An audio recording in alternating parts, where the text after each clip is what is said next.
ang ating paniningil sa bagong liderato ng Senado kay Tito Soto, give the Filipino people just one good reason why you should replace the former Blue Ribbon Chairman Dante Marcoleta as Chairman of Blue Ribbon. Just one good reason. Hanggang ngayon, wala. Yun nga ang problema sa mga tutat payaso sa Senado eh. Sunod-sunuran mo sa palasyo.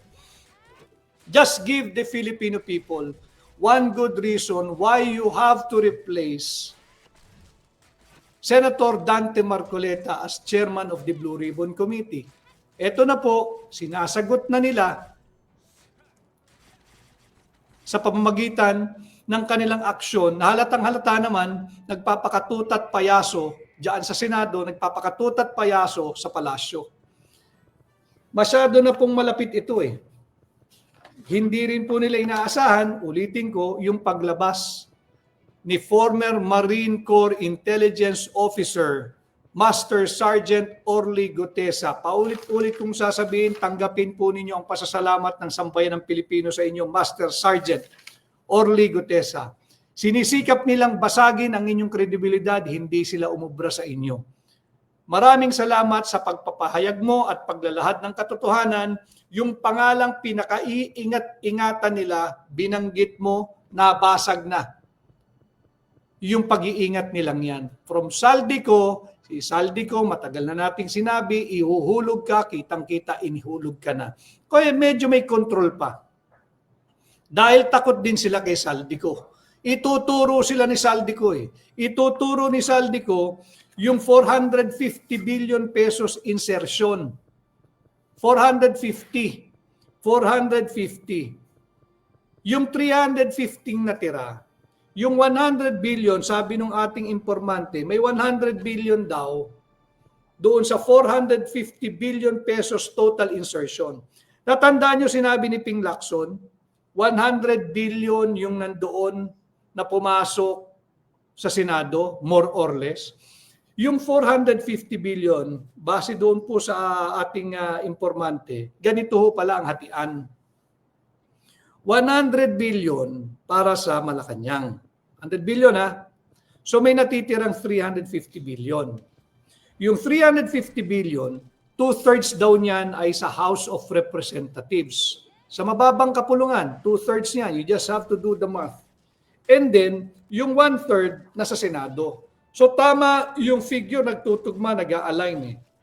100 billion yung sinabi ni Ping Lacson na pinaghati-hatian ng mga miyembro ng 19th Congress, to be fair to the members of the 20th Congress. Yes, half of the members of the 20th Congress belong to the 19th Congress. Still, I think half or a little less than half siguro. So yung 100 billion na tinanggap ng mga senador belonging to the 19th Congress, nag-align po dito doon sa ating informante. Yung natitirang 100 billion, pumasok daw ito sa Malacanang, and yung rest, pinaghati-hati ng House of Representatives. Nag-a-align pa rin ho eh. Nakita naman natin kung gaano kalalaki yung mga halagang pinag-uusapan dyan sa pagdinig ng Blue Ribbon. Kaya mahalaga po ito eh. Mahalaga ito. Mahalaga yung pagdinig na nagaganap. Walang karapatan si Tito Soto itigil ang pagdinig ng Blue Ribbon. Empleyado ka lang namin. Sumasahod ka gamit ang buwis ng mga Pilipino. Babalik natin Article 11, Section 1, Accountability of Public Officers. And we are making you accountable sa action mong yan. Hindi pwedeng pakengkoy-kengkoy sa usaping ito. Trilyong piso na ito eh. Hindi nakakatawa yung patuloy mong pangiinsulto sa mga Pilipino. Kaya dapat to tayong maningil. Saan pa ho tatakbo ang mamamayang Pilipino? Inaasahan namin na magpapatuloy ang pagdinig sapagkat malaki ang papel na gagampanan nitong Yusek Tri-Give Olaybar. Pinangalanan. Nasa tarangkahan na po ito ng Malacanang eh. Yusek Tri-Give Olaybar. Pinangalanan sa affidavit ni Undersecretary Robert Bernardo. Anong sinabi nung Robert Bernardo? lumapit sa kanya, nagpakilala, Yusek Trigip Olaybar from DepEd, pero representing the Office of the Executive Secretary. Tanggapan na po ng Pangulo yun eh. Yung Office of the Executive Secretary is the symbol of the Office of the President. Yun na po yung pinaka-representasyon ng Pangulo ng Republika ng Pilipinas, kahit sino pang Pangulo. Kaladkad na po yung pangalan ng Office of the Executive Secretary. Kaya dapat magpatuloy yung hearing. Ulitin ko ipatawag ninyo yung DBM Secretary Mina Pangandaman, ipatawag ninyo yung Yusek Trigip Olaybar. At siyasatin sila. Paano ka nagkaroon ng ganong kalakas na impluensya tong si Trigip Olaybar na Yusek level ng DepEd? Hindi po DPWH ito. Hindi rin po ito Office of the Executive Secretary.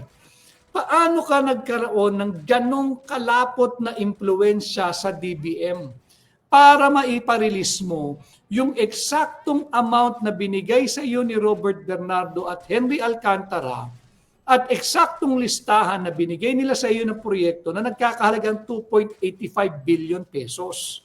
Paano mo naluto? Paano mo nabuo itong sweetheart deal na ito with Mina Pangandaman? Pera po ng mga Pilipino yan eh. Para rin, ano ang nagbibigay sa iyo? Ano nagpudyok sa iyo? Ano nagbibigay sa iyo ng kapangyarihan? O what emboldened you to bring the name of the Office of the Executive Secretary? Baka naman may kapusta ka sa Office of the Executive Secretary. Sino yun? Kailangan matanong ho sila dapat dyan sa Blue Ribbon eh. Kaya nga lang, nakialam po yung mga tutat payaso sa Senado, tinigil po indefinitely suspended ang pagdinig. Kanya po tayo, kahit naman po Sabado, hindi naman natin usual day na tayo po may direktang ugnayan sa inyo, because I also observe and I know you're observing weekend. Kaya lang mahalaga, maraming salamat po sa mahigit 3,000 live viewers natin, which means marami po ang interesado sa usaping ito at maraming galit. Nababasa ko rin si Chika Badi, si Joel Flores, kay Daniel Orea, si Bern Opinion. Dapat daw pink ribbon na lang. Si Ferisada, si Dan Santos, si Madeline David. Marami pong nakasubaybay. Kasi nga po, ito ay pagsasalamin sa nagbabagang damdamin ng mamamayang Pilipino. Hindi po matatapos ito kung akala ni Tito Soto matatapos ang sigalot, yung galit at hinagpis at hagupit ng sambayan ng Pilipino sa pagpatay sa pagdinig ng Blue Ribbon. Nagkakamali ho siya, pati mga kasama niyang tutat payaso sa Senado. Binanggit na po ang tanggapan ng Office of the Executive Secretary. Nasa tarangkahan na po ito ng Office of the President. Ipatawag dapat ito, pagpaliwanagin. Bakit yung listahan ng proyekto na nagkakahalagang 2.85 billion pesos ay siya ring napaaprubahan mo at agad-agad na paponduhan kay Pangandaman ng DBM? Anong relasyon ninyo ng DBM at DepEd? Anong relasyon ni Pangandaman at ni Olaybar? Napakalakas naman ng Yusek. Yusek lang ito Yusek, eksakto, 2.85 billion yung listahan at yung halagang isinumite ng mga taga-DPWH. Sakto, kung ano yung listahan, siya rin ang inaprubahan. Kung ano yung halaga, yun din ang rinilis. Kasi meron pong special allotment release order Nasa tarangkahan na po ito ng Malacanang. Sa kakapalan ng mukha nito, humingi po ito ng 15%. Hindi po ito sabi-sabi. Nasa sinumpaang salaysay ito ni Robert Bernardo. 15% of 2.85 billion, napakalaking halaga po niyan. Yang halagang yan ay isang halaga na hindi po kikitain ng isang ordinaryong Pilipino kung patas siyang lalaban at magtatrabaho ng marangal. Ito parang ano lang parang bunga sa puno na pinipitas lang ng libre. 15%, that's around 477 million pesos. Tongpats lang yun. Lagay lang yun, suhol lang yung corruption lang yung kurakot lang yun. Hindi lang ho doon nahinto yung affidavit ng Robert Bernardo eh. Sinabi na niya, from time to time, dapat siyang matanong din doon eh. From time to time, how many times that he collected and delivered the agreed 15% commitment to Yusek Olaybar. Kompleto rin ho yung detalye. Siya ay naghahatid din, malamang nakamaleta din yun.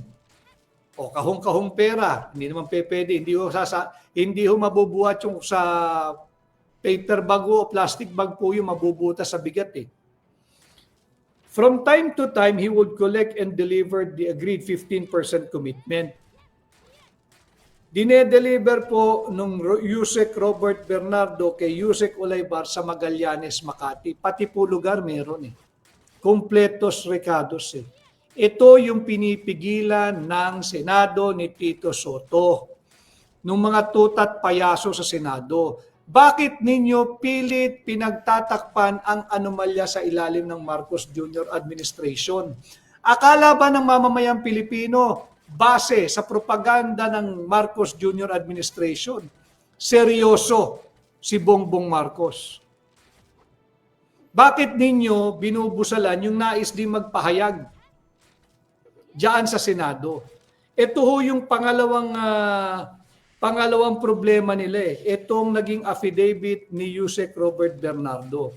Una pong naging problema nila ay yung naging pahayag, affidavit at sinumpaang salaysay ni Master Sergeant Orly Gutesa. Binanggit na si Zaldico, binanggit na si Martin Romualdez, binanggit na yung dapat din ipatawag, natatakot po sila rito eh. Ipatawag yung Ponyong Gabonada, ipatawag yung John Paul Estrada, ipatawag yung Mark Tiksay. Ito po yung mga pangalang binanggit. At ipatawag din as resource person at ito'y sisipot ito. Maisog ito at marangal na tao ito. Si Governor Edwin Kuya Gob Hubahib na siyang nagtuturo diretsyo kay Ponyong Gabonada bilang bagman ni Martin Romualdez. Ito yung iniiwasan ni Tito Soto. Ito yung iniiwasan ni Ping Lacson. Kaya ngayong sinasabi natin, hindi ba? Give us one good reason. Give the Filipino people one good reason kung bakit dapat ninyong pinalitan si Senador Dante Marcoleta bilang chairman ng Blue Ribbon. Tumbok na ho noon pa. Atras po tayo, mag-rewind po tayo. Kung hindi nagkaroon ng palitan ng liderato sa Senado, kung si Senador Dante Marcoleta pa rin ang chairman, wala pong nasayang na 3 linggo sa pagdinig. Talagang tagos na po ito. Tatagos na po ito. Ipatawag din yung officer at mga kawani ng Coast Guard, ng Special Action Force at ng PSPG. Ulitin ko, yung ating mga kasamaan, opisyal at ng Coast Guard, opisyal ng Special Action Force, opisyal ng PSPG na naging security detail ni Saldico. Ito po kayo, nagbubuwis ng buhay. Kaya lang ilagay po ninyo sa tamang pahina ng kasaysayan yung pagbubuwis ninyo ng buhay. Huwag ninyong pagbuwisan ng buhay yung pagtatakip ng pagnanakaw na naganap at nasaksihan ninyo. Pinagbubuhat kayo ng mali-malitang pera. Bakit pa ho kayo nag-training bilang mga sundalo? Bakit pa ho kayo nag-aral sa academy, whether Philippine Military Academy o sa Philippine National Police Academy, o nag-training bilang mga Special Action Force Elite Unit ng PNP, bilang Coast Guard? Bakit ho kayo nag-training at pumirma sa napakakaibang social contract with the Filipino people? Ang kontrata ninyo, maaari kayong pumatay in the name of your service pagka kayo ay nasa serbisyo sa pagtatanggol sa mga Pilipino, subalit pinirmahan nyo na rin yung inyong death certificate essentially. na ipaglalaban ninyo ang ating saligang batas, ipaglalaban ninyo ang ating bansa, ang ating watawat, ipaglalaban ninyo kami mga Pilipino. Hindi po itong mga nabubuhay sa nakaw na buwis. Doon po sila takot eh. Pag naipatawag na yung mga officers and men ng Coast Guard, 10 po yan, base sa testimonya ni Sergeant Orly Gutesa, yung officer ng Special Action Force, 10 din po yan, at yung PSPG. Natatakot sila na i-corroborate yung naging pahayag na ni Sergeant Orly Gutesa.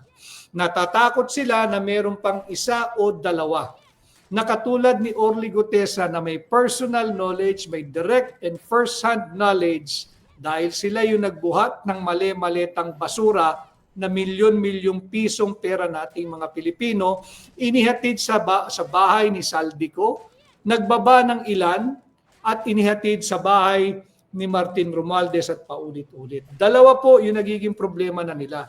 Lalaki pa po dapat ito. Hindi na po ito mapagtatakpan. Dagdag pa natin yung paragraph 30 ng affidavit ni Diskaya. Huwag po natin itong lubayan. Ang linaw po ng affidavit, yung paragraph 30 ng affidavit ni Ginoong Diskaya.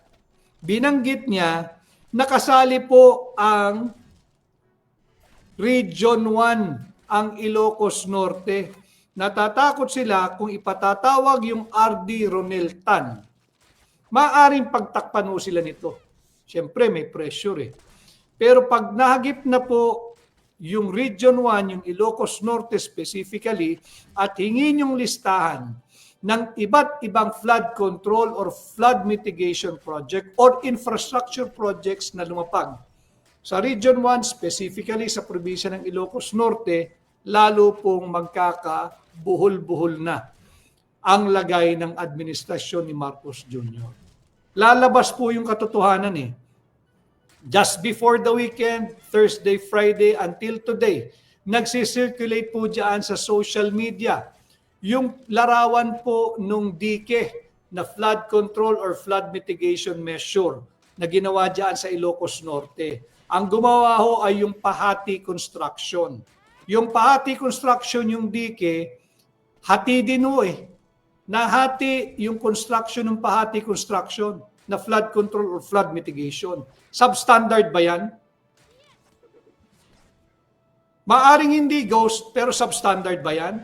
Sino-sino ang mga nakinabang dyan? Yan ang mga hindi dapat pagtakpan. At ganun nga din dapat ipatawag itong si Yusek Traigib Olaybar, ganun din si Amina Pangandaman ng DBM. Bakit napakalakas ng Traigib Olaybar? Sino ang nasa likod niya at bakit naman niya basta-basta ginagamit ang tanggapan ng Office of the Executive Secretary? O baka naman meron din siyang kapusta doon? Kung meron, sino? Yun dapat yung direksyonan ng Blue Ribbon. Inaasahan po ng mga mamamayang Pilipino. Si Madam Chair, si Ontiveros sa insertion niya sa budget. Kaya nga po, paldo pala si Madam Chair. Paldong-paldo si Madam Chair. Loaded. Big time. Big time. Paldo si Madam Chair. Pero again, tama yun, ma-expose lahat. Pero dahan-dahan, baka naman yan, diversion para pampatay sa mas malalaking issue. Diba? Nasa tarangkahan na po ito ng Malacanang eh. Hindi na po ito maaaring iwasan. Itinanggi din ni Chis Escudero na hindi daw siya tumanggap ng pera kay Robert Bernardo. Pero binabanggit yung pangalang Maynard Ngu. Yung Maynard Ngu, at napabalita na nagbitiw na rin bilang independent director ng listed company. I'm not sure if it's a listed company. Yung Maynard Ngu, ipatawag din. Tumanggap ka ba ng 160 million on behalf of Chis Escudero? Kung hindi, sabit din ito. Bakit ito kinakailangan? Hindi ho kasi siya private na empleyado. Babalik po tayo Article 11, Section 1. Public office is public trust.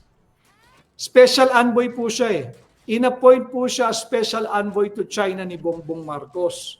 So makikita natin yung aparato ng korupsyon nasa mga pinakamatataas na antas na.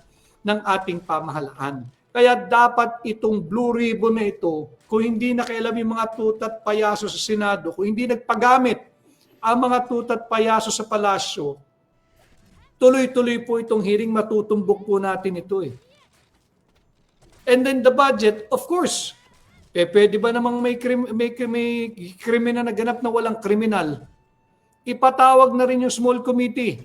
Tahimik na rin po yung small committee.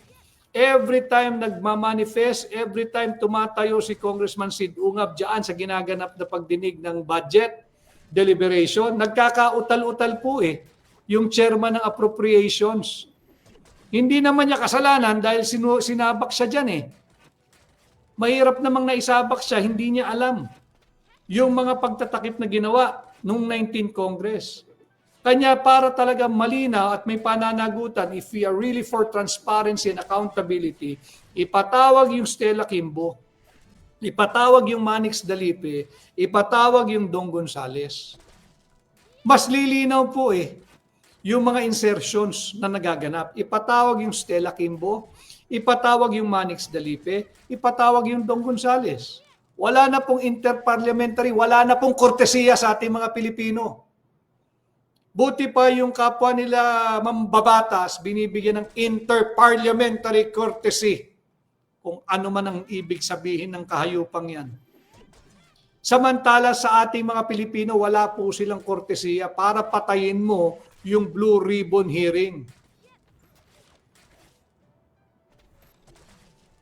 Sana ho ay maging bahagi kayo ng pagmumulat ng mga mata at isipan ng ating mga kababayan. Pera po natin lahat ito. Uulitin ko, marami pa rin naman na kulang sa kaalaman, hindi naman para kayo ay husgahan dito sa ating munting social media platform. Kanya po natin ginagawa ito upang maiangat nga yung pampublikong diskurso, pa kayo mapaliwanagan, mabigyan liwanag, mabigyan gabay, at magkaroon din kayo ng inyong sarili, independent at enlightened opinion at makialam kayo sa mga mahalagang usaping panlipunan. Hindi po biro-biro ito. Lahat po tayo tatamaan dito. Mapwera na lang kung ikay naka-jumper o nakatapang yung kuryente, pero kung ikay nagbabayad ng kuryente, taxpayer ka. Kung ikaw ay kumukonsumo ng krudo, ng diesel, ng gasolina, ng kerosene, at nagpapakarga ka, bumibili ka sa gasolinahan, taxpayer ka. Kung ikay nag-grocery, bumibili ng gamot, bumibili ng mga gamit ng anak mo, o kapatid mo, o kung sino man, sa eskwela, taxpayer ka. Kung ikay manggagawa, araw-araw ka nagpapumapasok, Monday to Friday, binabawasan na yung sahod ng withholding tax, taxpayer ka. Pera po natin ito. At lahat tayo humihingi ng transparency and accountability. Sana ho ay patuloy kayong magingay. Huwag nating pahintulutan na lantarang paglalapastangan na po ginagawa po tayong mangmangi ng mga tuta at payaso sa Senado. Alam ko ho, higit tayong mas matatalino kesa kung paano tayo tingnan at yurakan ang ating dangal, ang ating dignidad, ang ating pagkatao at ang ating pagiging mga Pilipino. Huwag po tayong pumayag. Kung may mga darating pa po sigurong payapang protesta, lumabas po kayo, patuloy kayong sumali. Or pag-usapan po ninyo bilang pamilya, itong karumal-duman na krimen na nagaganap sa ating bansa, ninanakaw po. Hindi lang ho basta pera ito. Ninanakaw po rito ang kinabukasan ng kabataang Pilipino. Kinabukasan na po ng ating mga anak, ng ating mga kapatid, ng ating kabataan ang ninanakaw dito. Kailangan po tayong magsama-sama. Kailangan po tayong manindigan. Labanan ang korupsyon. Labanan ang tahasang pambubudol, ang tahasang pangwawalang hiya ng Marcos Jr. administration. Hindi na ho ito maitatago. Tagos na po ito sa Malacanang. Tagos na po ito kay Bongbong Marcos. Why? Hindi pwedeng inosente at ignorante siya rito. Pinirmahan niya po yung tao ng budget from 23, 24, and 25. Yung 2025, binida niya, binasa niya kada pahina ng 4,000 mahigit na pahina ng 2025 General Appropriations Bill. Kanya pong sinuyod, inaral, masinsin, pinirmahan. Ayan, nadiskubre, bilyon-bilyong pisong insertion. Tapos ang kataga niya, mahiya naman kayo, iniwas agad yung sarili. At ngayong tinutumbok na siya, nandyan na sa tarangkahan ng Malacanang, pinapatay ang Blue Ribbon Committee hearing. Huwag ho kayong pumayag. Sana ay nakakadagdag ako sa inyong kaalaman. Sana ho ay gumawa kayo ng inyong opinion at hindi kinakailangan, paulit-ulitin ko, hindi kinakailangan sang-ayon sa aking pananaw, sang-ayon sa aking direksyon, sang-ayon sa aking opinion. Hindi ho. And hindi rin ho ako magdaramdam kung kontra-opinion kayo. Subalit bilang gabay, lahat po tayo ay taxpayer. Lahat po tayo ay biktima ng pagnanakaw sa kaban ng ating bansa. Maging objective at malalim lang po sana at magkaroon kayo ng honest to goodness self-examination, re-examination at discernment. Paulit-ulit. Paulit-ulit. Para po magkaroon kayo ng isang fair and objective and reasonable opinion. Never mind the trolls. Sila po'y bahagi ng aparato ng korupsyon. Happy na po sila doon sa 7,000 per month para lang bumanat. Happy na po sila ron They deserve the government that they have now. Pero tayo na lumalaban ng patas, wag ho kayong magpapadala sa mga iyan. Gumawa po kayo ng inyong sariling opinion. Liting ko kahit kontra tayo sa magiging opinion, okay lang. Okay lang. Importante, alam nyo, yung mga mahalagang usaping panlipunan para kayo ay maging bahagi, para hindi na tayo mabubudol muli. And yes, meron pa rin si Matet Montero. Proceed with the Blue Ribbon Committee hearing. Dapat po Si Maria Elena Ramos Aroha, ibitay ang mga kawatan ng kaban. Maganda po yun. Si Julian Yap, hayaan mo mga trolls, kaya sila nandito sa live ni Attorney Vic para magkapera. Tama po yun and I hope somehow nakakatulong ako kung makabili kayo ng makakain ninyo. Kung hindi, sana makakain ang binibili ninyo, hindi droga. Si Joselito Arindain, keep up the good work. Attorney Vic, marami pong salamat. Ito, maganda ito. Si Terry Rose Sevilla Reyta. Hopeless na tayo, attorney. Who can help us? Kanya nga po pinapakita ko ito Wala na po Winarak yung mga institusyon Yung Senado, medyo may pagtingin pa po ang mamamayang Pilipino Kanya lang itong si Tito Soto, nagpahayag, pinatay niya, suspended indefinitely ang pagdinig ng Blue Ribbon. Saan tayo magsusumbong? Terry Rose Sevilla Reyta, hopeless na tayo, attorney. Who can help us? Sana po sila. Sana po sila. Sana po huwag silang sumanib sa mga ito. Sana huwag silang magpasilaw sa pera ng mga ito. Pera po ng Pilipino yan, hindi po pera ng mga tiwali politikong nabubuhay sa nakaw na buwis. Dito po sana tayo Dito po sana tayo. Wala tayong masusumbong. Kanita magsusumbong. Kay Trump, si Jane Abog, hanip itong si Virus. At talaga po, matindi yan. Paldong-paldo si Madam Chair. Paldong-paldo. Kanya lang, wag ho tayong basta-basta tatalon doon. Maaring ginagamit din yan, linaglag na rin ho siya, pampatay sa higit na malaking sunog. Ano po yun? Malacanang. Tumbok na ho ang Malacanang. Nandyan na sa tarangkahan ng Office of the President. Nandyan na po't nakaladkad na yung Office of the Executive Secretary. Ang dali pong imbestigahan yan. Tawag mo yung DBM Secretary, si Pangandaman, patawag mo yung USEC ng DepEd na wala namang kinalaman sa DPWH. Paano ka nakakuha ng 2.85 billion worth ng proyekto kompleto? May special allotment release order, gamit-gamit ang tanggapan ng Office of the Executive Secretary. Were you authorized? Kung ikay nabigyan ng authorization, nino? Kinakailangan niyang pangalanan. Ipit na po sila rito Patawag yung RD Ronel Tan ng DPWH Region 1, specifically sa Ilocos Norte, at siya ay binanggit tahasan. Paragraph 30 ng affidavit ni Ginoong Diskaya. So yan po yung ating talakayan ngayong araw po ng Sabado, ngayong gabi.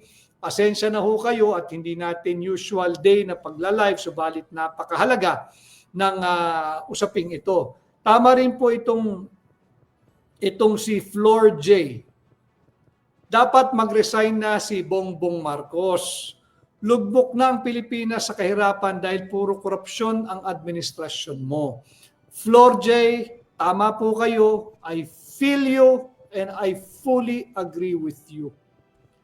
Bongbong Marcos is a failure. He failed the Filipino people. His leadership is a failure. Ang masaklap, tangan-tangan niya, kinakaladkad niya ang mamamayang Pilipino sa failure na ito. Paano? Patuloy niyang pinagtatakpan ang mga alyado, kapamilya, kung tatagos sa anak mo, patagusin mo. Bakit? Babalik po tayo ulit. Hindi po naman kalabisang ulit-ulitin natin. Malinaw po kasi yung kanyang naging panunumpa nung bago siya naging Pangulo. Nasa Constitution din po yan di ba?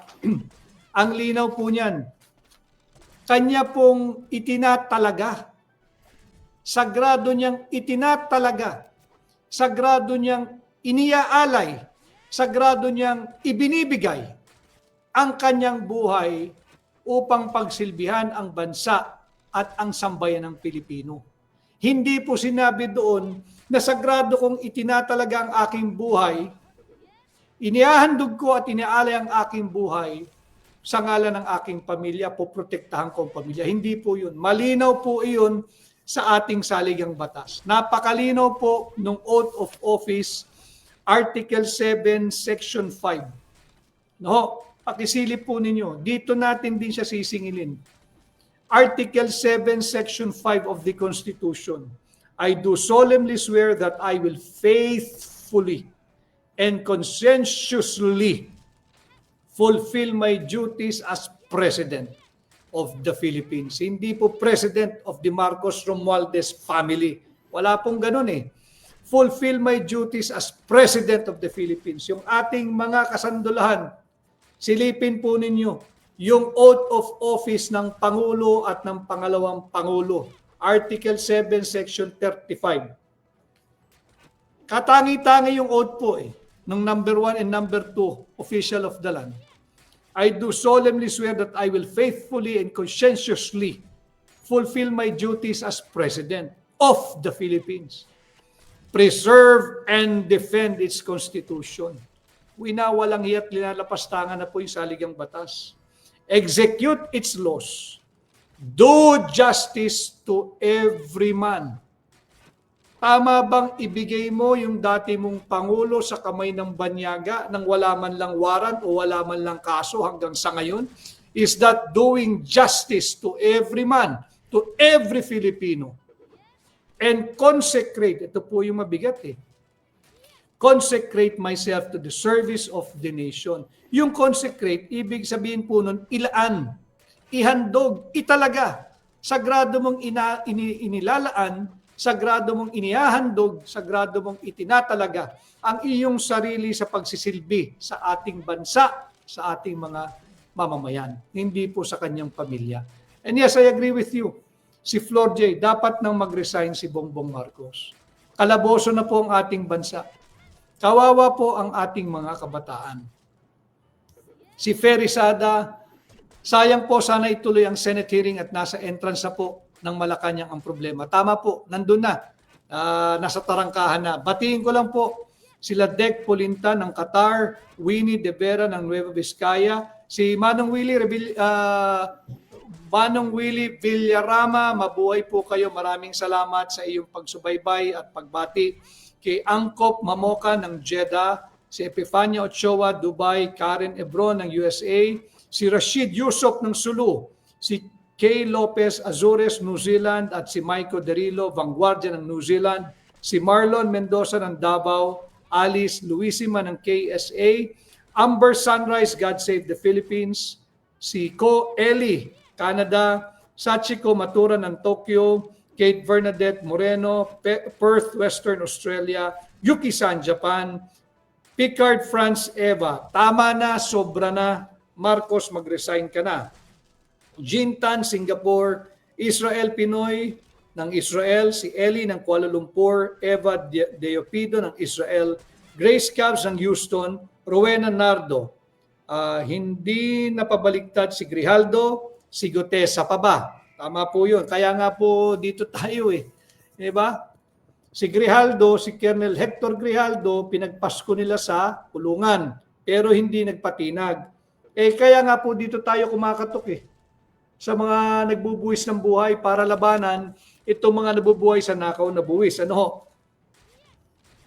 Si Phil-Am family, Marcos resign, we need good governance. I agree. Si Elizabeth Channel, Yokohama, Japan, si Che, we are fed up with this kind of manipulation. Blue Ribbon should continue. Tito Soto, sana nakikinig ka. At mahiya ka naman. Gloria Tugma, sila mismo nagbebenta ng law, lantarang pambabastos, too much na po. Si Tony Rosas ng UAE, Mario Encina ng Jeddah, Girly Calagin ng Montreal, Lola Bing, Denmark, Rich TV, AFP, PNP, please help us, Marcelo Gonzalez, Scotland, Melanie Montemayor, nakakasakit na ng damdamin. Tama po yun. Kaya Maria Leonila Ting, we appreciate what you do, Attorney Vic. Thank you, I'm doing this for you. And for the many people, ordinary folks na lumalapit po sa akin, nagpapakilala at nagpapasalamat, sinasabi nila na wala na talagang maasahan sa mainstream media. Hindi lang naman po, maging mapili lang po kayo ng pagpili ng mga social media channel or platform na susubaybayan. Marami din naman po na kaparehas ang ating advokasya mulatin ang mamamayang Pilipino sa mga totoo, mahalaga at tunay na usaping panlipunan. Si Galaxy ng Singapore, Mac Jim, tuloy-tuloy lang po ang laban ng bayan. Intercare Family, galit na kami, OFW dito sa UAE. Mia Rose ng Japan, Jolibel Morada, Jerusalem. Si Doreen Pagala ng Maisog, Kuwait. Kay Chef Dom ng Bahrain. Si Les Floresca ng Belgium. Brent Abihay ng Southern Leyte.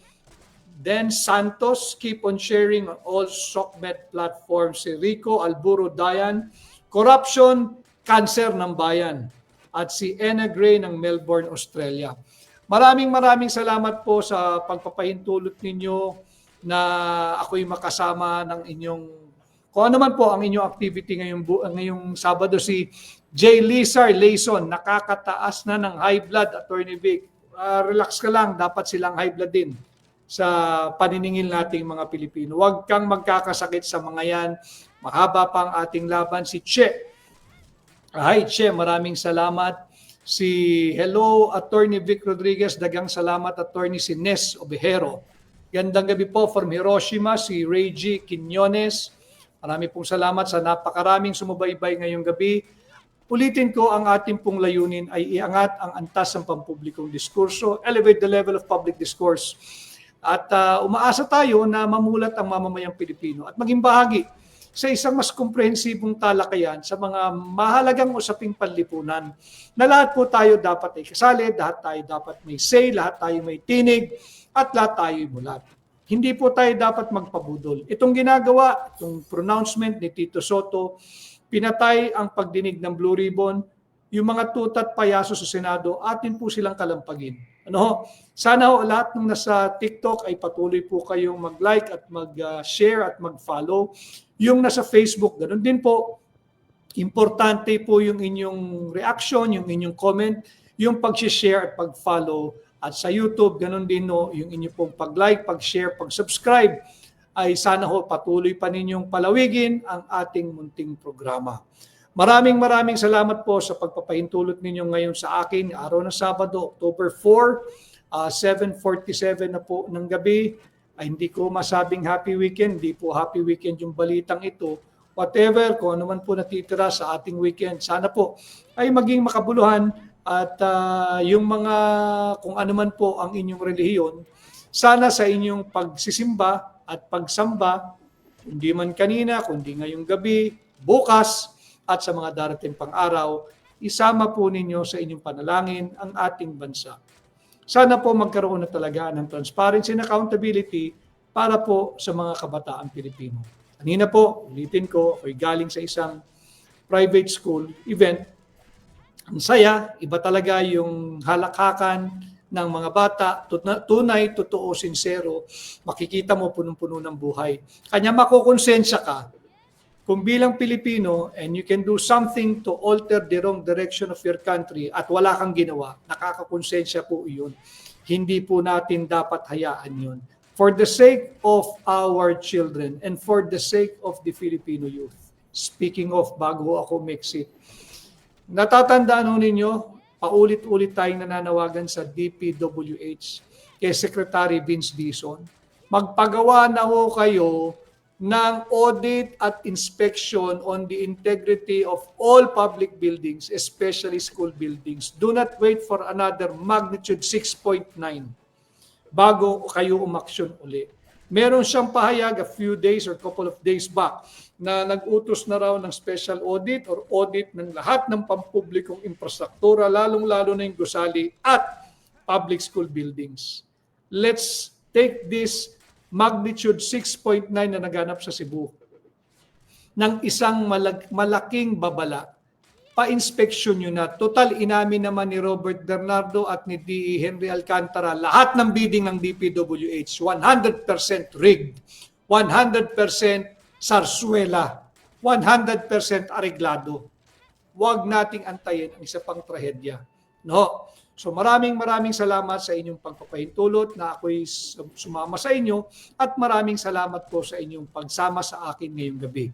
Magandang gabi mga Pilipino, saan man pong bahagi ng Pilipinas, Luzon, Visayas at Mindanao at yung mga mahal nating overseas Filipino workers at Filipino migrants, saan man pong bahagi kayo ng mundo, magandang araw at yung mga hahabol sa replay, maraming salamat po sa inyong pagtangkilik. Ako po muli ang inyong kaibigan, Attorney Vic Rodriguez, Pilipino abogado, Maisog. Magandang gabi at mabuhay po ang lahing Pilipino.